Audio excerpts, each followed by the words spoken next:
My parents forced me to sign over my land to my sister, so I left quietly. And now they beg while I'm better without them. I'm a 28-year-old guy, and I've always been treated like the family's emergency contact, not their priority. Growing up, it was clear my little sister Mia was the star. She could burn dinner, crash her car, drop out of school, and somehow my parents would still say, "She's just going through a phase."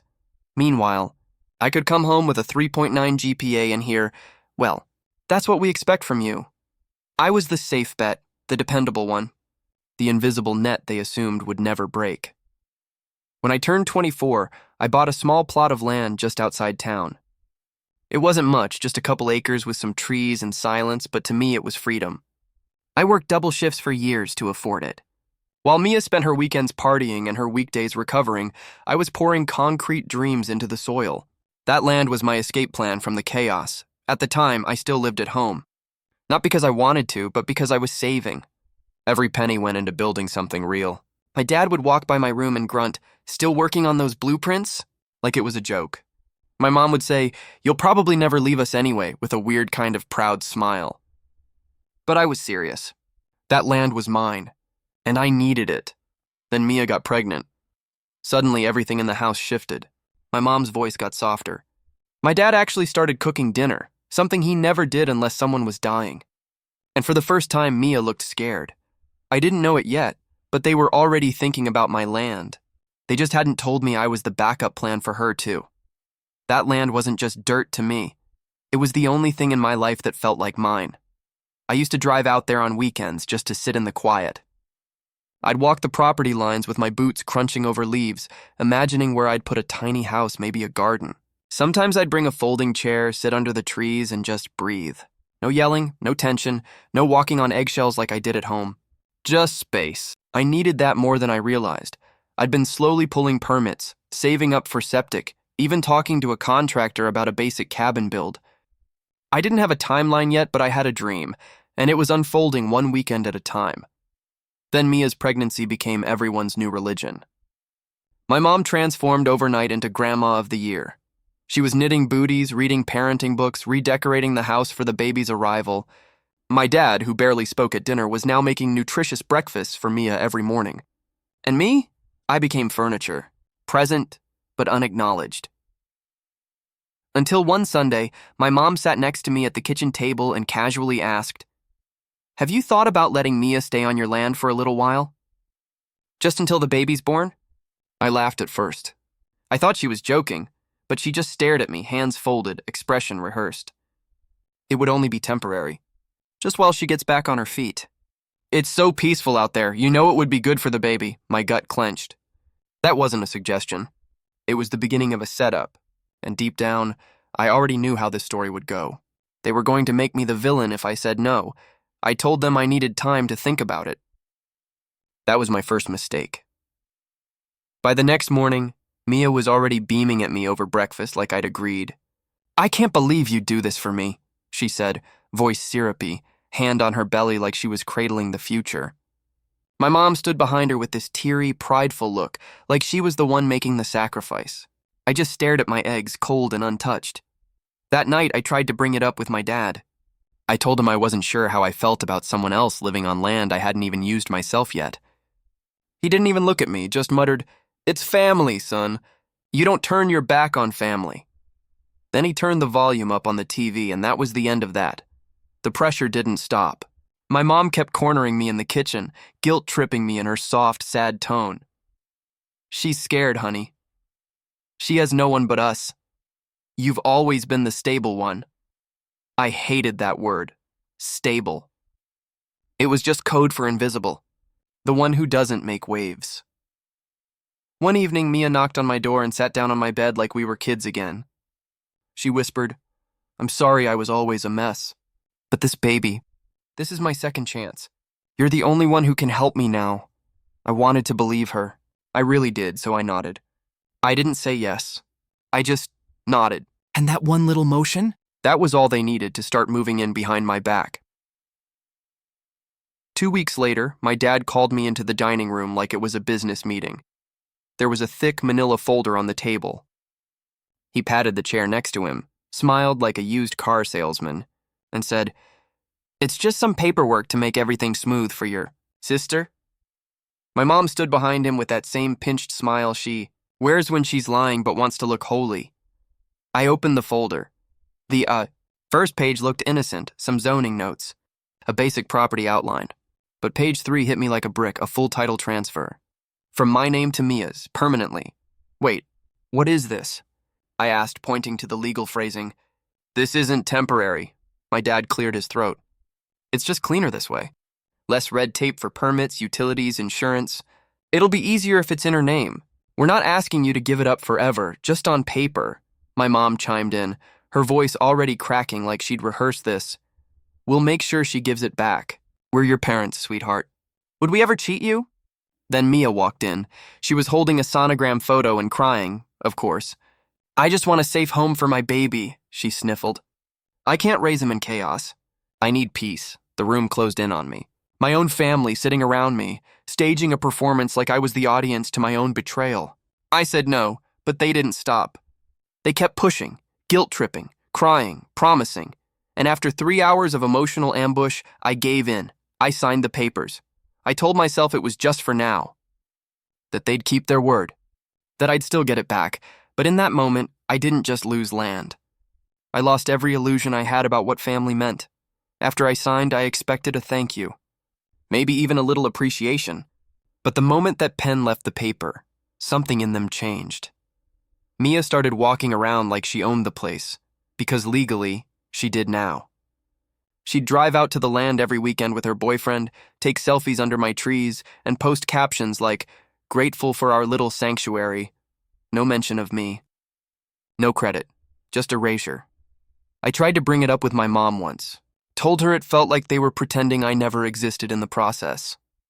She just sighed and said, "You're making this about you. This isn't the time."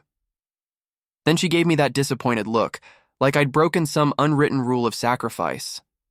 Things at home got colder. I was still paying rent, still doing chores, still keeping to myself, but now I was difficult. My dad would snap at me over nothing. Mia would roll her eyes if I walked into a room. One night I heard her whisper to her boyfriend, "He's just bitter. Always has been. I'd spent years being the safety net, the planner, the one who skipped vacations and parties so I could build something. And now I was treated like an obstacle in the story they were telling themselves about redemption and family. The worst part? They didn't even pretend to see the loss from my side. They acted like I gave up a pair of old shoes, not my future. Then one evening during dinner, my mom casually said, "Mia and Tyler are thinking about starting construction soon. You'll need to move your tools out, just like that. No conversation. No warning." I sat there, chewing dry chicken, heart pounding in my ears, realizing I wasn't just a backup plan anymore. I was disposable. I came home one Saturday afternoon to find my dad's truck loaded with my lumber, the same lumber I'd bought months ago, slabs. I'd hand-picked for my future cabin, was being hauled off. Mia's boyfriend Tyler stood there like he owned the world, sweaty and smug, giving me a lazy nod. "Hope you don't mind, man. Your mom said it was cool." I didn't respond right away. My fists clenched at my sides, nails digging into my palms. I asked my dad, "Why is he taking my building supplies?" He barely looked up. "It's all for the same project now, isn't it?" "Don't be petty." Petty. That word hit me harder than I expected. I'd kept my head down for years, swallowed disrespect like vitamins, and now, standing on what used to be my dream, I was being told not to be petty. Tyler winked at Mia and said, "We're thinking a wraparound porch.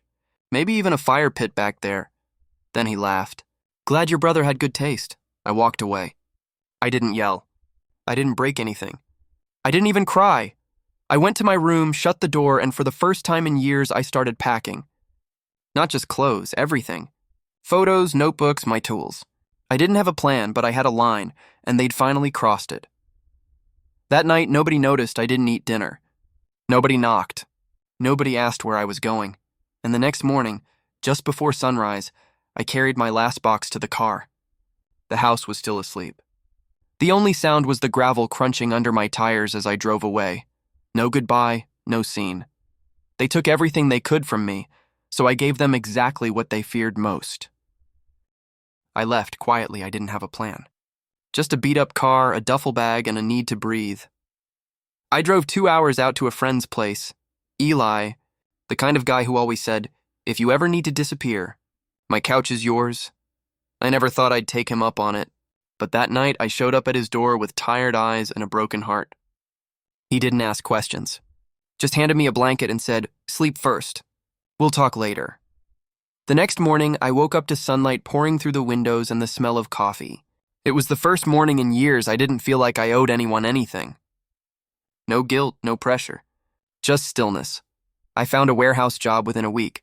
Grueling shifts, heavy lifting, but I didn't care. It felt good to earn again, to sweat for something that didn't belong to someone else. I started saving immediately, living off ramen and black coffee, trying to piece together the future I'd lost. At night, I lay on that old couch and stared at the ceiling, replaying every word they said to manipulate me. "You're the only one who can help. Don't be selfish. It's just on paper." I wanted to believe they were just desperate, that they didn't mean to hurt me. But the truth sat heavy in my chest. They never saw me as a person. Just a tool. A means to an end. A wallet with legs and no mouth. I cut off all contact. Blocked their numbers. Disabled notifications. Deleted photos. It was like pulling teeth from my own memory. But slowly, the silence began to heal me. They didn't reach out at first. Probably thought I'd come crawling back, but I didn't. I stayed gone. And the longer I was away, the more I realized I didn't miss them at all. A few months later, I got a text from an old high school friend. It was a blurry photo of my land, or what used to be my land. The trees were gone, flattened. The ground was ripped up with tire tracks and half-finished lumber stacked crookedly. No foundation. No permit signs. Just chaos. My friend added one line. "Thought this was your place? Looks like a circus now." Curiosity got the best of me. I didn't want to care, but I looked. Public zoning records. County violations. A string of red flags tied to the property. Improper development. Failure to register utilities. An official notice of investigation for illegal dumping. Mia and Tyler had turned my peaceful patch of woods into a junkyard. Later, I heard through Eli, who still had some mutuals back home, that Tyler was fighting with Mia. He'd cheated on her, then moved back in after promising to do better. She'd started a GoFundMe to save their dream home. In the photo, she was posing by my old oak tree. The caption? "We've poured everything into this land. Please help us finish our forever home. Everything?" The gall was unreal. My parents were still backing her, still defending every failure. My mom had apparently taken out a loan to help fix the mess. My dad was spotted at the town office begging for leniency on permits they never filed. And me? I just kept stacking boxes at the warehouse, showing up early, staying late. I kept my head down and my heart guarded. But I watched it all from a distance like I was seeing a building collapse in slow motion. The land they stole was now sinking under the weight of their delusions. And the best part? They still hadn't realized I wasn't coming back. It started with a random email from the county clerk's office. At first I thought it was spam, just one of those automated reminders. But when I opened it, my heart stopped. It was a notice about a zoning application on my land, or what I thought wasn't mine anymore. I scrolled through the attached documents, eyes scanning for the mistake. And there it was, in black and white. My name. Still listed on a shared easement agreement that hadn't been updated during the rushed transfer. Legally, I still had partial control over access to the property. I stared at that line for a full 5 minutes, barely breathing. It wasn't everything, but it was something. Enough to block certain developments. Enough to legally challenge parts of their usage. Enough to cause a massive headache if I chose to. I called a local lawyer just to confirm. He looked over the documents and said, "Yeah, it's messy. You were rushed into signing, and they didn't clean up the trail. You've still got a foot in the door if you want it." I didn't know what I wanted. Part of me wanted revenge. Wanted to storm back into that town hall with every receipt and demand justice. Another part of me just wanted peace. But more than anything, I wanted control. Not to use it, but to have it. For the first time since leaving, the power had shifted. They thought they erased me. But they'd moved too fast. Got too confident. And now they were building their lies on foundations they didn't fully own. I didn't do anything, yet I just let them keep digging. Because the deeper they built without checking the soil, the sweeter the collapse would be. It had been almost a year since I'd left. No calls, no messages, just silence. Then one afternoon, my phone buzzed while I was unloading a truck at work. Unknown number. I almost ignored it until I saw the voicemail. It was my mom. Her voice was syrupy sweet, the kind she used when she wanted something but didn't want to sound like she did. Hi, sweetheart. It's Mom, just checking in. We miss you. I hope you're doing okay. Give us a call sometime, okay? I didn't respond. The next day, another voicemail, this time from Mia. Her voice was trembling, desperate. Hey, I know you probably hate me, but I'm in a really bad place right now. Tyler left. The baby's been sick. We need help. I know it's a lot to ask, but if there's any way you could let us use the easement for the contractor, they won't finish the house without it. There it was. The real reason, it wasn't love. It wasn't regret. It was leverage. They needed something from me. I sat in my car during my lunch break, staring at the screen, her words echoing in my head. We need help. I thought about how she cried to get my land, how my parents sold me out and called it love, how Tyler stole my lumber and mocked me on the very dirt I'd bled to own, and now here they were, reaching for my hand after burning the bridge they pushed me off of. I hit delete. No message. No reply. That night, I slept like a stone. And in that silence, I realized how powerful no could feel. The silence didn't last long. A week after I ignored Mia's call, I got a text from my dad. So this is who you've become? Cold, spiteful. Thought you were better than that. It took everything in me not to laugh. I didn't respond, but they weren't done. My mom left another voicemail, this one bitter, almost theatrical. We raised you better than this. Your sister is struggling and you're just watching? What happened to your heart? I guess when I was bending over backward, I was family. But now that I wasn't useful, I was suddenly heartless. Then Mia messaged me directly. A long, unhinged paragraph about how I was letting a baby suffer and how she never meant to hurt me. I reread that last line twice. She never meant to hurt me. This from the woman who smiled while I signed my future away, who posted photos like she built the land herself, who let her boyfriend dismantle my dreams plank by stolen plank. Now she wanted grace.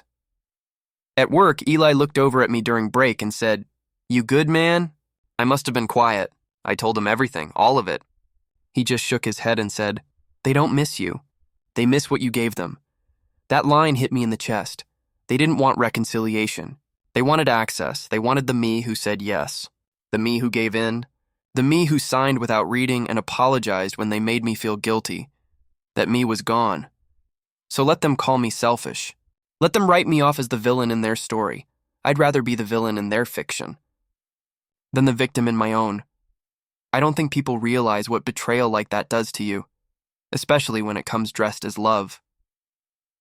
After I left, there were nights I'd wake up sweating, heart racing, dreams filled with voices that sounded like my parents. Sometimes it was Mia holding the papers again, saying, "Just sign it. Be good." Other nights, it was my dad yelling, "It's just land, stop being dramatic." But it wasn't just land. It was the only thing in my life I'd built with my own hands. And I gave it up to people who looked me in the eyes and lied. There was a week, right after I left, where I didn't eat more than a couple crackers a day. I couldn't. My stomach twisted every time I sat down. I'd stand in the grocery aisle and wonder if I was crazy, if I had overreacted. That's how deep their conditioning ran. I thought about disappearing. Not in the poetic, "I'll move to a cabin in the woods" way. I mean really disappearing, turning my phone off for good, quitting my job, just vanishing. Because if your own family can take everything from you and still call you the problem, what else is there? But the scariest part? No one checked on me.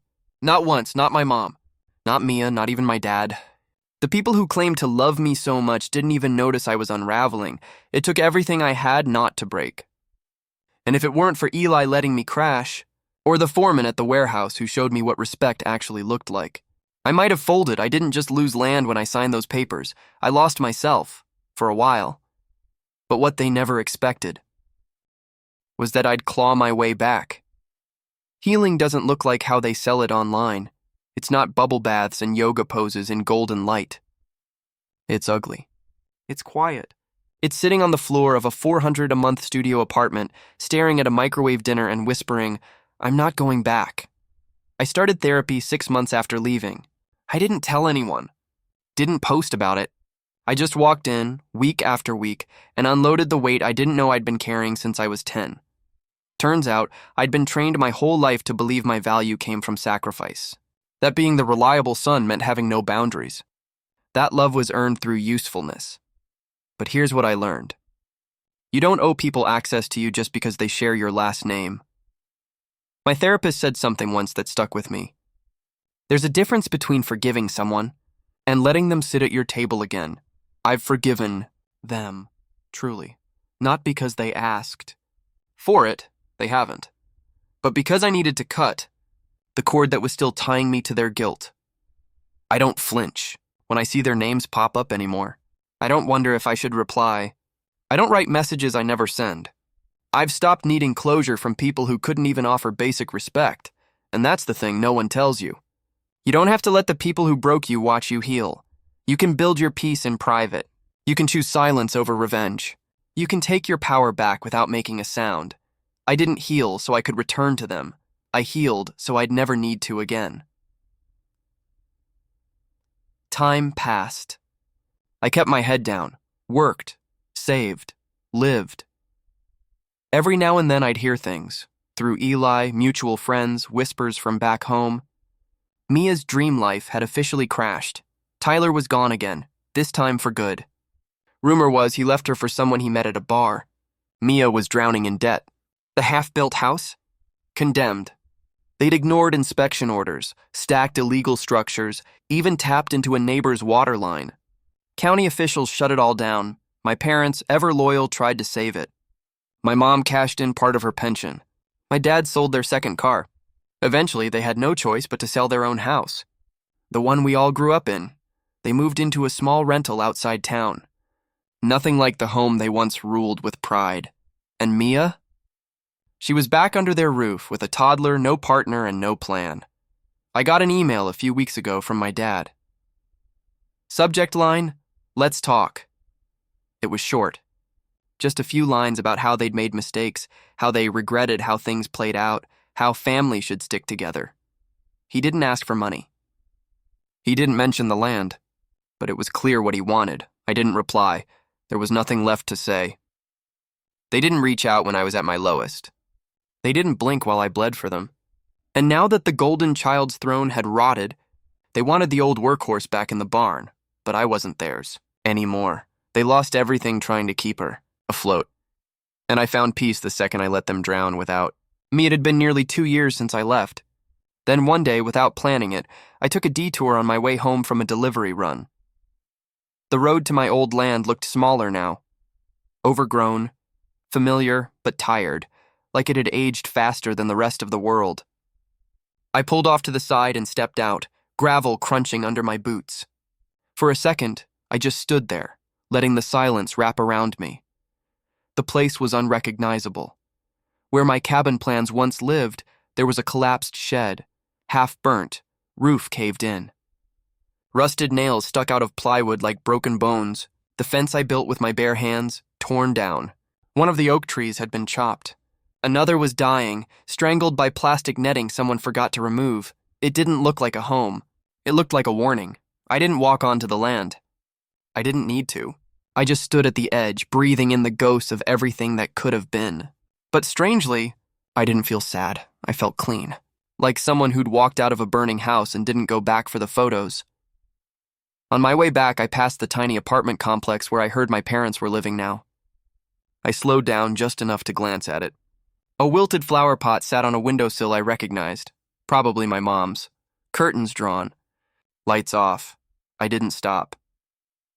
Back at my place, I lit a candle, fed my dog, microwaved some leftover pasta, and curled up on the couch with a movie playing low. No drama. No guilt, no walking on eggshells, just peace, the kind of peace you don't find. The kind you build after they burn everything else to the ground. Sometimes my phone still lights up with numbers I don't recognize. I don't answer anymore. But once in a while, I'll check the voicemail. It's always the same. My mom's tired voice, soft now instead of sharp. "We're worried about you. Please call." Or Mia's, quieter than I've ever heard it. "I know I messed up. Please." I need my brother back. No demands now. Just a hollow kind of reaching. Like they're shouting into a well and only hearing their own echo. They're not the same people who cornered me at that table with paperwork and tears. Life humbled them. Took their house, their pride, their golden child pedestal. Left them small and human and scared. But here's the thing. No one expects when they write stories like mine. I don't feel vindicated. I don't feel vengeful. I feel free. I'm in a small apartment with a dog and a fridge that's finally full. My bills are paid. My nights are quiet. My boundaries hold. And for the first time in my life, every single thing under my roof belongs to me. I didn't destroy them. I just stepped back and let the weight of their choices do the work. And now, when strangers message me saying, "How could you cut off your own family?" I tell them this. Sometimes walking away isn't selfish. It's survival. Sometimes no is the only language people understand. And sometimes the kindest thing you can do for people who keep drowning you is let them swim on their own. They took my land, but I took my life back. And I'm never giving it up again.